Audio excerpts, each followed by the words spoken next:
Immigration की और visas की पॉलिसीज तेजी से चेंज हो रही है। अभी रिसेंट अनाउंसमेंट जो इमिग्रेशन मिनिस्टर ने किया उसमें बहुत सारी चीजें चेंज की, बहुत सारी चीजें सख्त कर दी है, स्पेशली स्टूडेंट्स और विजिट वीजास के अराउंड। तो 2024 में कनाडा आने का सबसे बेस्ट तरीका क्या है, स्पेशली उन लोगों के लिए कि जो कि एंटरप्रेन्योर्स हैं, बिजनेस ओनर्स हैं, स्मॉल बिजनेस ओनर्स हैं या इन्वेस्टर्स हैं। तो इस वीडियो में हम बात करेंगे। वेलकम टू कारोबार एंड कल्चर। मैं हूं सैम, मेरे साथ है अली। और इस वीडियो में हम स्पेसिफिकली ये बात करेंगे कि अगर आप स्मॉल बिजनेस ओनर हैं तो आप अपनी फैमिली को कनाडा 2024 में किस तरह ला सकते हैं। तो पहले तो हम ये बात करते हैं कि ये रिसेंट जो अनाउंसमेंट और ये जो प्रेस कॉन्फ्रेंस की थी इमिग्रेशन मिनिस्टर ने, इस कॉन्फ्रेंस के बेस पे और उनके अनाउंसमेंट्स के बेस पे हम आगे 2024 में और आगे 5 साल में हम कौन से ट्रेंड देखेंगे इमिग्रेशन में और वीजाज में। I think that's a great question. तो एक 3 साल का उन्होंने प्लान तो ले आउट कर दिया। I think next year it's almost 480,000. 2 years after 5 lakh, half a million. 1 million लोगों का, 15 लाख लोगों का प्लान है। 1.5 मिलियन लोगों का। 1.5 मिलियन। अब उसके अंदर अगर आप थोड़ा सा ब्रेक डाउन करो ना तो आपको एक क्लियर ट्रेंड ये दिखता है कि 60-70% of it is around economic immigration. तो फोकस क्या है? फोकस ये है कि कनाडा की इकोनॉमी ग्रो। जब पैसा आता है, जॉब्स क्रिएट होती है, तो प्रॉस्पेरिटी आती है। ये बड़ा आपने इंटरेस्टिंग पॉइंट मेंशन किया है कि लास्ट 10 साल में स्किल्ड बेस्ड इमिग्रेशन पे फोकस ज्यादा था कि जी हमारे पास यहाँ पे जॉब्स को फिल करने के लिए लोग नहीं हैं, तो हमें वो लोग चाहिए कि जो कि जॉब्स को फिल कर सके। और अब इमिग्रेशन की जिस तरह पॉलिसीज दिख रही है उसमें ऐसा लग रहा है कि इन्हें जॉब क्रिएटर्स अब ज्यादा चाहिए, एंटरप्रेन्योर ज्यादा चाहिए, इन्वेस्टर्स ज्यादा चाहिए, बिजनेस ओनर्स ज्यादा चाहिए। बोले कि उनका एक क्लियर इंटेंशन लग रहा है उस साइड पे कि बिजनेस इमिग्रेशन की साइड पे वो इनकरेज कर रहे हैं 100%।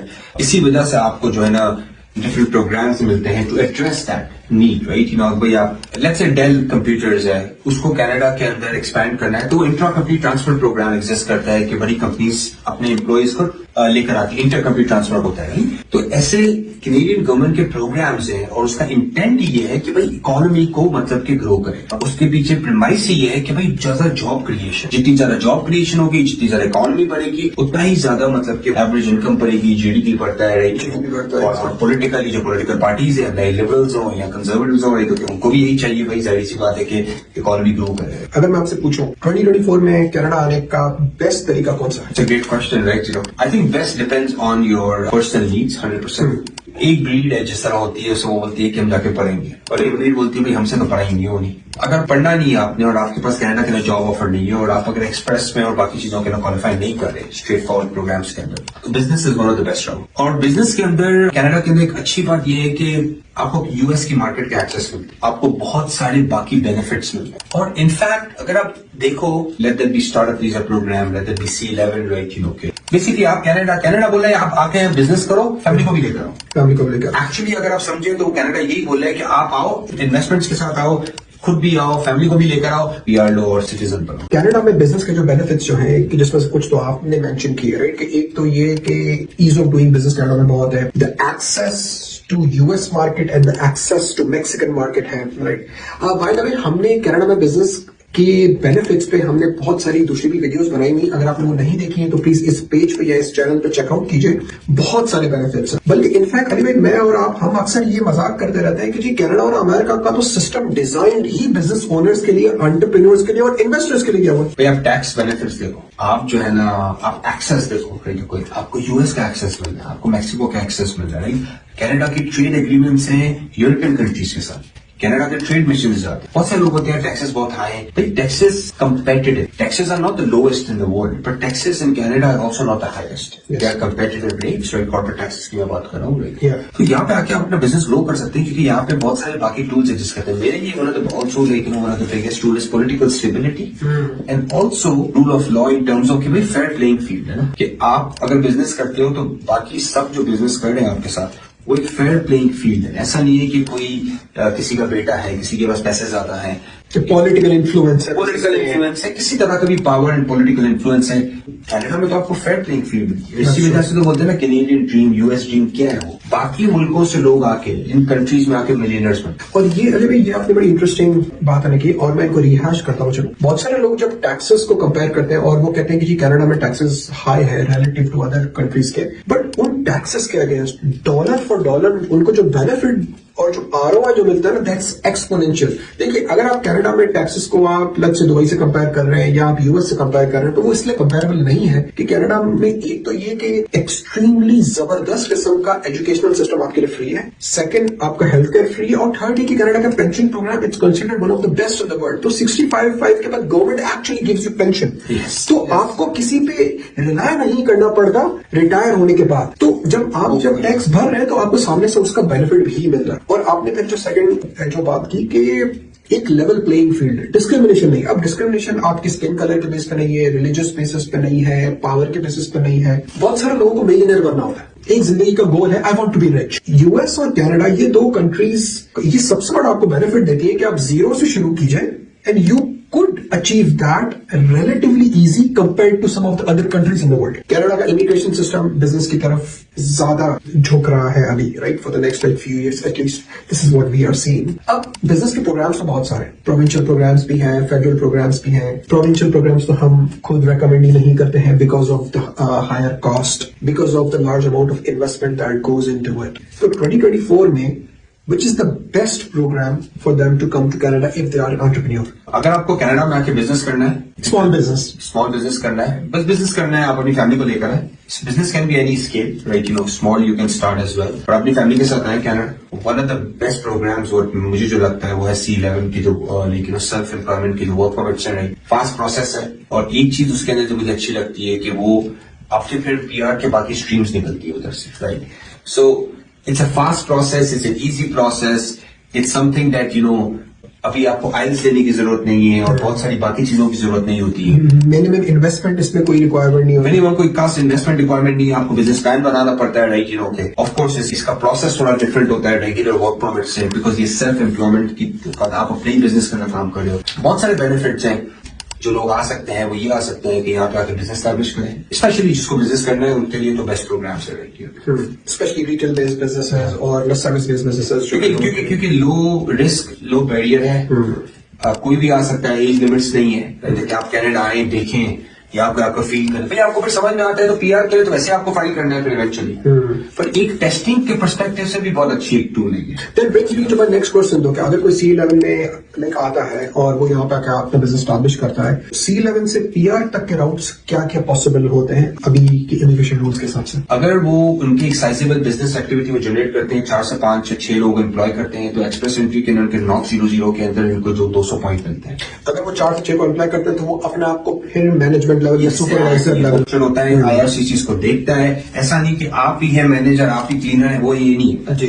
अगर आप 3rd टियर पे चल रहे हैं और आपकी जेन्युइनली जो आपकी पे है आप निकाल रहे हैं $1.5 से $2 लाख, तब जाके आपको पता चलेगा IRCC को नहीं, ये मैनेजर लेवल का बंदा है, तब जाके आपको 200 पॉइंट मिलेंगे। इसके बाद फिर आप यही एक्सपीरियंस को लेके वो अल्बर्टा के PNP में अप्लाई कर सकते हैं, क्योंकि आपने 1 साल अगर बिजनेस चला लिया है तो आपने टाउन ऑफ अटैचमेंट से, लेट्स से आपको वहां पे स्टोर है रूरल एरिया के अंदर, आपने वहां से लेटर ऑफ इंडोर्समेंट लिया और फिर आपने अल्बर्टा के PNP में अप्लाई कर दिया, तो वो रूरल में फिर उन्हें ना 4 से 5 लोग हायर करने की जरूरत नहीं होती, इसलिए थोड़ा सा लो बैरियर हो सकता है। अल्बर्टा के एक कैनेडियन अक्वायर करना है जी, मिनिमम, इसलिए कि बहुत सारे पोटेंशियल क्लाइंट्स जो है वो ये भी पूछते हैं कि भाई अगर 5 लोगों को हायर करना है, तो मुझे इतना बड़ा बिजनेस नहीं करना है कि जिसमें मैं 5 लोग हायर करूं, तो वो PNP पे आउट ले सकते। तो मैं ये भी मैं क्लियर करता हुआ चलूंगा कि आपको जरूरी नहीं है कि आपको 5 लोगों को ही आप हायर करें।